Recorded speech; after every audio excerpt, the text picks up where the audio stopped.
Olá! Quem está no mercado financeiro com certeza já ouviu falar da certificação CFP. Mas o que exatamente significa ter essas letrinhas depois do nome? Nesta análise, a gente vai desvendar o que está por trás dessa sigla e entender por que ela é vista como o padrão ouro para planejadores financeiros. Vamos nessa? Mas antes de mergulhar nos detalhes técnicos, é super importante a gente entender o porquê da coisa.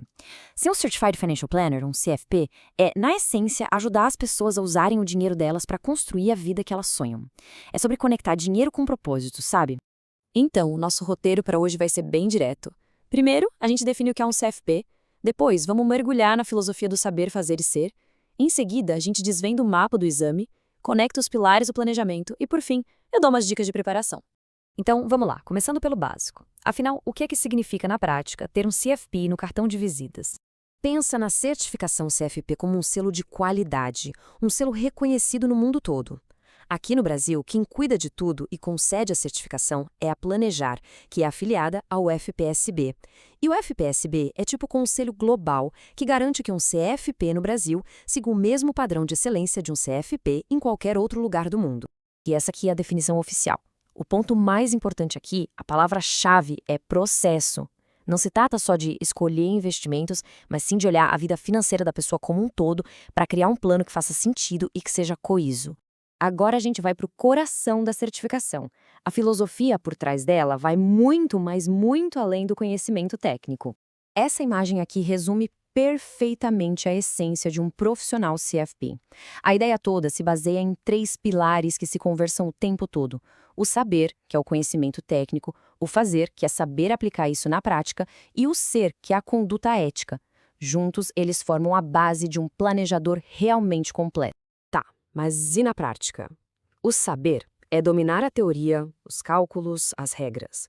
O fazer é pegar tudo isso e aplicar de forma eficiente no dia a dia com o cliente.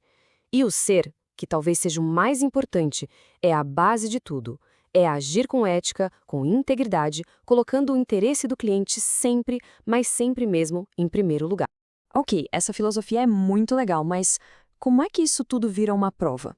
Bom, o exame é, na verdade, um grande mapa da vida financeira de um cliente. Vamos dar uma olhada.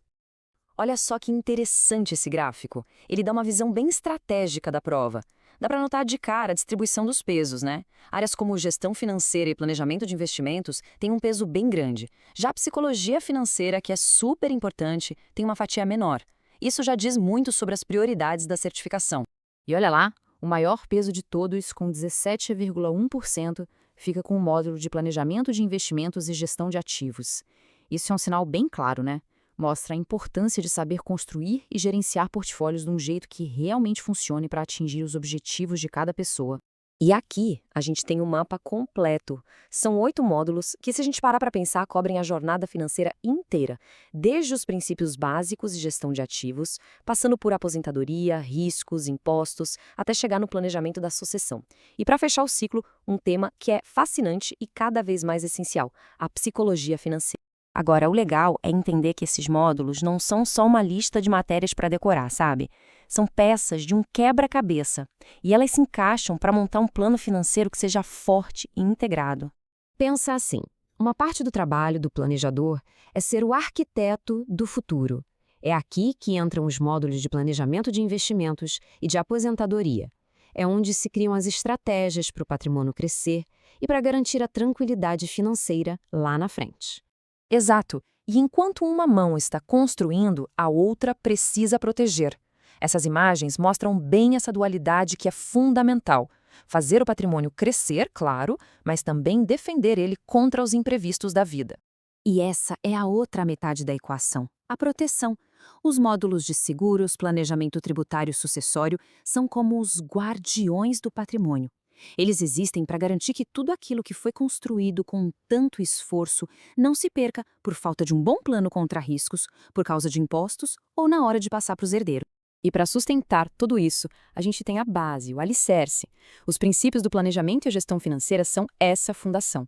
E, claro, a psicologia, que reconhece o fator humano, que é essencial para entender como as pessoas se relacionam com o dinheiro de verdade, com suas emoções e seus medos. Certo, entendemos a filosofia, a estrutura, mas e aí? Como é que um candidato se prepara para encarar essa jornada? A palavra-chave aqui é uma só: estratégia. Olha, uma preparação que funciona geralmente segue essa lógica de 3 passos. Primeiro, entender a fundo o que a prova exige sem deixar nada passar. Segundo, fazer uma autoavaliação bem honesta. Onde estão minhas lacunas de conhecimento? E terceiro, criar um plano de estudos que ataque justamente essas áreas mais fracas, em vez de ficar revisando o que já se sabe. A eficiência é tudo. E um ponto bem importante. A prova já parte do princípio que certos conhecimentos estão na ponta da língua, tá? Conceitos de matemática financeira, estatística básica e como funciona o nosso sistema financeiro nacional são considerados a base para construir todo o resto do conteúdo do CFP.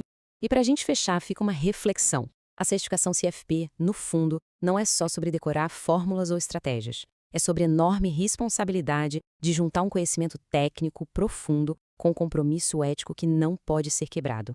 É essa combinação poderosa que realmente tem o potencial de transformar para melhor a vida financeira das pessoas.